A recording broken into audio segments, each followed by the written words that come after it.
Hey, what's up, Dividend Nomads? Welcome back to the channel. As promised, I was gonna make a video and tell y'all a little bit about my story and also how I, got money to invest and things like that. So I'm outside here at this sports park, actually, just near my house.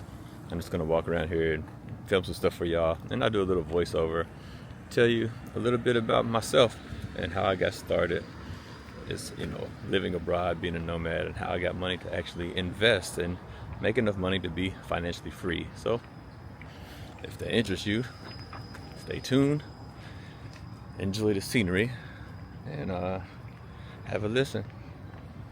Also, if you're interested in like a Q&A video or something like that, if you want to leave some questions or something like that, you can leave all your questions and stuff in the comments below, and maybe I can make a Q&A video and answer some of the questions you guys have regarding anything here. So this might be a little bit of a long video, and I don't know how many people are going to watch it, but a lot of people asked to see it, so here it is. Let's get into it.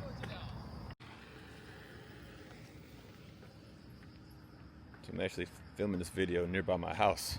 So this is a big sports stadium right there across the street. But anyway, let's get into the video. All right, so man, I'm not really sure exactly how much to share with y'all. I guess I'll just be a little bit vulnerable here and tell y'all the story, man. So as far as moving abroad goes, I've always been interested in other places ever since a young kid. I was always reading encyclopedias and reading about history and geography, and I really just loved those things as a young child. And so that kind of sparked my interest, I guess. But if you fast forward the clock, when I finished high school, I was really young guy, and I think I was maybe 18 or 19 years old, maybe 19 years old, 18, 19 years old. I actually got married very young, and this is a long story, but because of family issues and stuff like that, I didn't really have close family at the time, so I was in a rush to get married. And I don't know why, I had like all kinds of ladies, all kind of girls was after me, but I just young and stupid, I guess. So anyway, I got married, but I was doing some some bad, not say bad stuff, but I was always in and out of trouble and all this kind of stuff. And I was going nowhere fast. So my wife got pregnant, and I was like, okay, I gotta do something. I can't be this a clown forever. So I joined the army. I went to the army, and as an army, I got deployed several times and this kind of thing. And I guess long story short, when I was gone, I ended up having to get divorced because wife wasn't being faithful and that kind of thing. So I got divorced, and after that happened, like I don't know, I've just kind of after when I got out of the army, my army career was over, and I don't know, I just wanted to leave America, and so I ended up leaving, and I went to the Philippines. Now this was really young too. It was still like in the early 2000s. I went to the Philippines and tried to live there, and I was still young and stupid and naive, I guess. And even though after my army time, I was still kind of wild. I did some wild stuff in the army. So I don't know. I just tried to go to the Philippines and stay there, and end up running out of money. Couldn't find nothing to do there, like as far as work goes, earning money. And I ended up having to go back to the States because I ran out of money, and I couldn't afford to take care of my child and stuff like that. So I had to go back home to work to make sure I could take care of my kids and this kind of thing. And then anyway, I was doing construction work. My father is a carpenter, built banks and big stuff like banks and universities and shopping centers, all this kind of stuff. So I started doing that kind of work, just following in my father's footsteps, I guess. And after some time, I was like, I'm going to go back to the Philippines. And actually, when I was in the army, I was in the Philippines for a bit, and I met a lady there too. And we tried to be together, and we couldn't, just because like I wasn't able to get married, and at that point in time when I was in the army, and I couldn't bring her back to the States. So I had a long relationship with a lady over there, and so I decided I was going to go back to the Philippines to try to make this thing work with the lady, and we have kids together. I go over there all the time now, a few times a year to see my kids, but I'm no longer in a relationship with that lady. She's married now. But anyway, I was trying to go back a second time so I could be there with my kids and my lady. And after about a year and a half, I just couldn't find work, couldn't do nothing, run out of money, and I end up homeless on the street, and I had no choice but to go back to America. So go back and back to the construction work again for round two, and man, things were rough. Um, so after some time, I was like, okay, I got to figure this thing out. And keep in mind, this is still, there's no YouTube and none of this stuff at the time. This is still early 2000s. So I started just doing some research online, on these chat forums and stuff.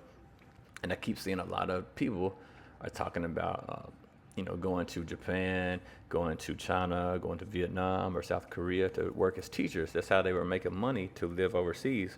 And so I said, okay, if they can do it, I can do it. But there's no places like online to like find these jobs. It was impossible to find them jobs online. And so, round three, I bought me a plane ticket to China for like 3 months down the road.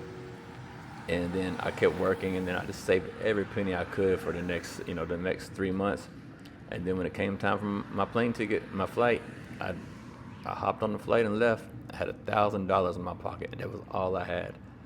That was all the money I had was $1,000. I didn't have nothing. And it was like I had a car in the States, and I sold my car to make sure that money would go to take care of my children. So I had $1,000 for myself. And when I touched down in China, I just got me a cheap room. And the very next day, I woke up and went out door to door, like going to schools, looking for jobs. Because now I knew, like, okay, these people are working here. There's got to be a chance I can do it too. And second day in China, I got a job. I just went to a school, knocked on the door, I'm looking for a job. And anyway, they gave me a chance, and I got the job.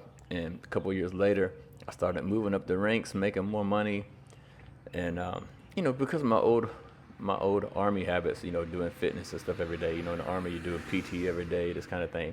And I've always loved fitness. It's kind of been a cure for my depression. Like fitness saved my life actually, as far as depression goes. It's made me a better person and made me more calm and less like angry and aggressive. And I feel good when I do fitness.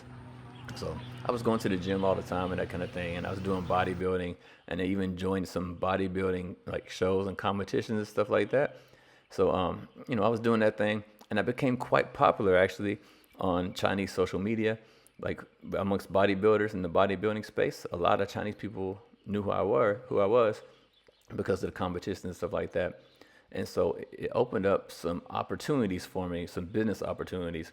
I had a few Chinese guys approach me, asking me to join their business or to be a business partner with them. And so I did. And so me and this Chinese guy, there was a business partner of mine, we're importing fitness supplements like protein powder and creatine powder, all these kind of things, importing these things from America and from Europe and selling them here in China. And the Chinese guy was handling the Chinese side of the market, and I was handling the foreign side of the market here in China. So basically, I was catering to all the foreigners in China who were interested in fitness. I basically would seek them out and sell them all the fitness products. And China was really growing at this time too. China was getting big, and fitness was starting to blow up here in China too. It's a huge, huge fitness movement in China, and all the foreigners were involved in it. And so I was selling all these imported fitness products to the foreigners who were here in China. And a lot of them couldn't do the online shopping in China because it required, knowledge of Chinese, and they didn't know Chinese, and I did. But they came to me because I could speak English. People could come to me and do everything in English. They could, get the product that they need, speak to me in English. They could get advice on how to use the products in English, and I could handle all the delivery stuff like that in English. If they have a problem with the delivery, I could handle those problems for them. There were things that they weren't able to do using Chinese because they didn't know Chinese language. So that opened up the door for me to do that business here in China. And because everything was just going so big at the time, like China was growing, fitness was growing, man, I was making a lot of money. I started off making maybe just a few $1,000s a month, and then at the peak of the business, I was making 20 to 30,000 US dollars a month. I mean, I was making a lot of money. And I had a long-term girlfriend too who was also into the fitness industry, and she had business and stuff too, or she wouldn't have a business, she was working, but she was like helping me with my business with the ladies. So she was selling my products to Chinese ladies, and I was selling to the foreigners. So she really helped me grow the business. But man, we were making a ton of money. And the reason why this is important is because here in China, like for the past 15 years I've been living here, I usually spend 1,000, maybe 1,500 max, usually between 1,000 and $1,200 a month is what it costs me to live here. That's all in, rent, food, everything. And when your cost of living is, $1,000 a month and you're making 20, 25, $30,000 a month, you've got a lot of money. So I just had all this money accumulating, and I didn't know anything about investing at the time. And there weren't great investment vehicles, I guess, other than your standard traditional investing. So, I decided the business thing was working well. So let's open another business. And, me and my girlfriend both, enjoy like having a cocktail from time to time. So we decided we was going to open a cocktail bar. So we did that, opened a cocktail bar. And after about 3 months, I made all the money back. And the cocktail bar started going good. So now I have a supplement company, I have a cocktail bar, and I'm working full time. So I'm doing all three of these things at once. And man, we was rolling in the dough. We was making a lot of money. And then, like, I just basically save a lot of money. 'Cause I'm not really, a luxurious or fancy type guy. I didn't go out and get a fancy house, even though I could afford it. You're making $30,000 a month. You can live anywhere you want to live in China. But I was living in a normal house, like $300 a month for rent. I had a car, a nice car, and stuff like that, but nothing special. And so really just had a whole lot of money that just kept accumulating. And so, eventually I just had a big pile of money. And then whenever the COVID thing hit China, when the COVID happened, I was forced to close the doors to my bar because everything was closed. Shopping malls, restaurants, bar, everything was closed. And I couldn't open my door for at least a year. It's like maybe 12, 13 months went by, and I was like, forget this. I'm not going to keep paying, to keep this open. So, or, to pay the rent and all this stuff, So I sold the business to a Chinese person. And the supplement company wasn't doing business either because, again, everything was closed. All the gyms, everything was closed. There's nobody's buying anything.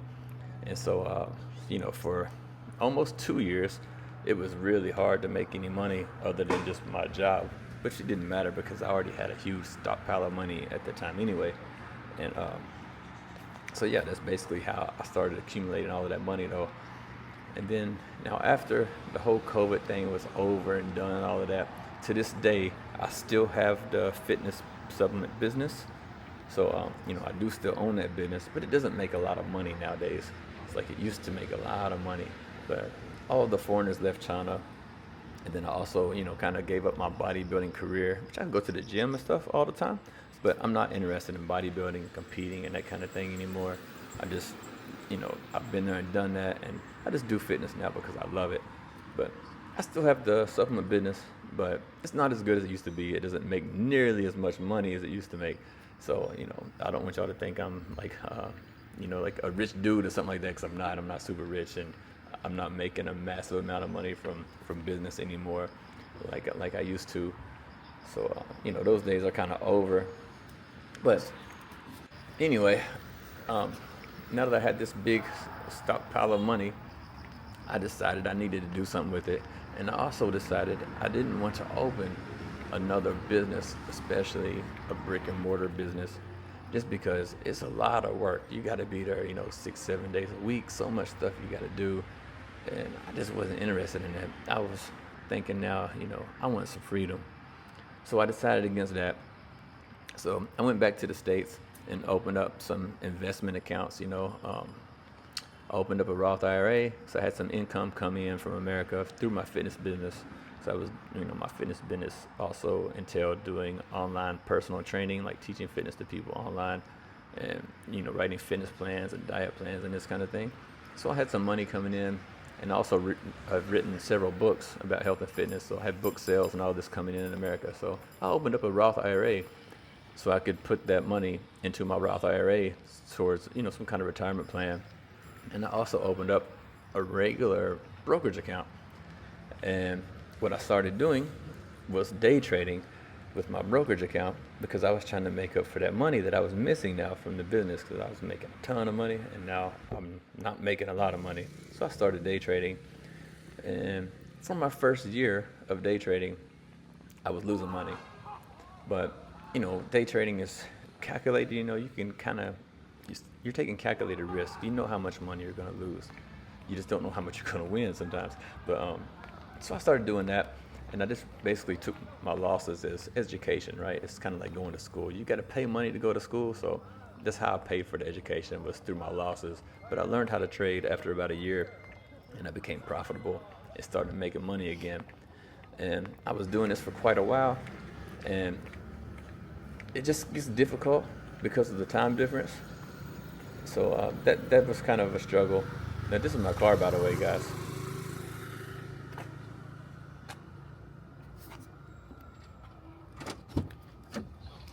So let's go somewhere else and finish filming the rest of this video.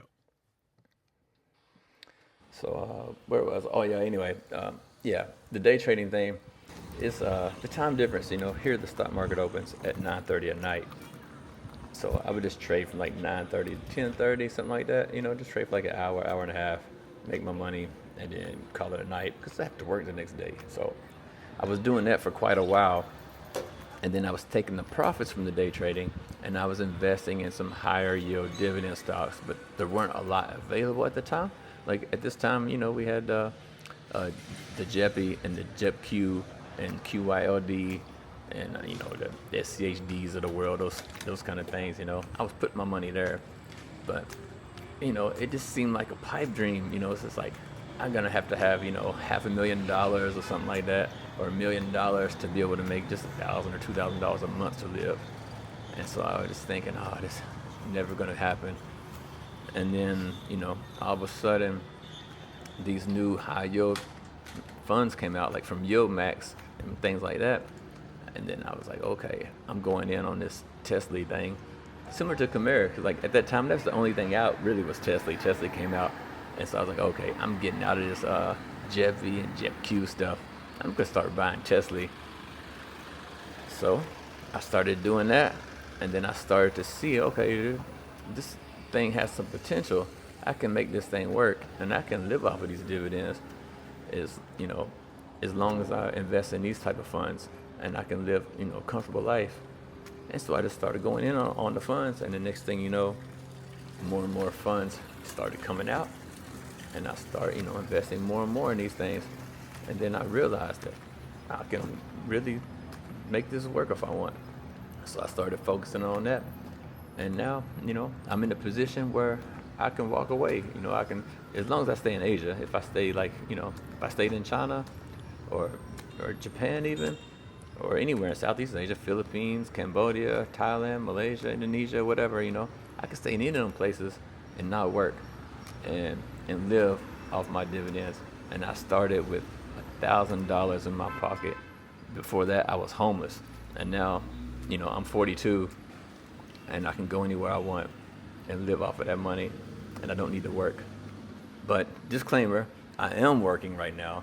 For those of y'all who don't know, I'm a PE teacher in China. So I'm teaching fitness to kids. I teach, like track and field stuff, running and long jump, and I also teach basketball and things like that. So I'm teaching PE to kids here in China, in a school. But I'm only working 23 hours a week, so I'm not working full time technically. 23 hours a week is all I work, and so I do that just to keep my status here, my legal status, because China is not like some of the other places in Asia where you can do this border hopping thing. Like those days in China are long gone. And so the only way you can stay here in China is, by working here and having, the work permit or residence permit, green card, whatever. So I have to have a job in order to keep my, my permanent residence here. I'm a permanent resident in China. But as soon as I quit working, that's gone. I'll lose my residency, and I have no choice but to leave China. So right now, as far as my plan goes, actually, I'm thinking of leaving China come this summer, either July or August. I think I'm gonna leave China because I just don't really want to work no more, even though I'm only working 23 hours a week. I just don't really want to work for anybody else anymore, and I want some freedom to be able to travel all these places that I want to travel to. So right now, my current idea or current plan, I guess, is I kind of want to travel around all of Asia, kind of like a circle, like a slow travel circle. For example, say if I start in Vietnam, and I'll stay there till my visa runs out, and then I'll go to Cambodia, and then when my visa runs out, I'll go to Thailand, and then I'll go down to Malaysia, Indonesia, then you go over to Philippines, maybe Taiwan, Japan, South Korea, and I definitely will come back to China because I have lots of friends here, and I've been here for 15 years. I really do love China, to be honest with you, and I get a lot of hate for that, but I came to China with $1,000 in my pocket, and China, being able to work here in China and the business opportunities that were provided to me here in China is what gave me the opportunity that I have now to be able to retire and not do anything at only 42 years old. So I do love China for that. And basically one of the reasons I wouldn't stay here in China is because of the whole visa situation. You have to work here if you want to stay here. And then there's some other things that I consider about not staying here too. I mean, some of the bureaucracy and red tape is kind of ridiculous sometimes. And then also, like, I'm trying to think in a more calculated way too, because of my lifestyle. I'm still young and I want to travel around and do all these things. And say, for example, if I get into a long-term relationship now with a Chinese lady, the Chinese passport is terrible. Chinese passport is not good. And so if I have a long-term relationship with a Chinese lady, she can't travel the places I can travel to. She can't go to the places I want to go. And it's really difficult for them. So that kind of would leave me tied down here, or, traveling without, my partner or whatever. So I don't really want to do that. So that's what I'm thinking about, just leaving in the summer and now, starting to pursue a long-term relationship, and hopefully it's with somebody who has a strong passport. So that's why I'm considering places like Japan or something like that first, just because, Japan is like number 2, like has like the second strongest passport in the world. It's even stronger than the US passport. So, if I pursue a long-term relationship with somebody in a country like Japan or Malaysia or South Korea, my partner can go with me anywhere that I can go without having to worry of, some super difficult things, as opposed to like a Chinese lady or a Thai lady or Filipino lady. It's real, their passports really aren't good, and it's really hard for them to be able to go places. And I would like my partner to be able to go all the places I can go and go there easily, like I can go there. So that's the kind of things that's on my mind in terms of my future and what I want to do here in the next year. So here soon, y'all might see me, in Japan, in Thailand, and some other places around the world. You're probably going to see me over there making videos and talking about these dividends, because that's just the life I want to live, and that's what I want to do. So I can't tell you 100% sure yet, because nobody knows the future. It's not set in stone, but that's my idea for the future. That's kind of what I have planned to start pursuing in the next coming year. So hope y'all will stay tuned for that, and hopefully I can share those things with you. I feel kind of weird telling y'all this story, which I didn't tell you every little detail because there's so many things that, this video could go on for forever if I told you everything. But as I mentioned, if you guys have any questions and stuff like that about anything, you can leave questions in the comments, and I can do a Q&A video and try to answer some of the questions y'all have if y'all really interested in, hearing those kind of things. But I'd be more than happy to do that for y'all. So, yeah, that's really, anyway, that's the story of, how I got started from nothing to being wealthy, to living abroad and being wealthy, and to investing in dividends, and to being able to walk away from it all now if I really want to.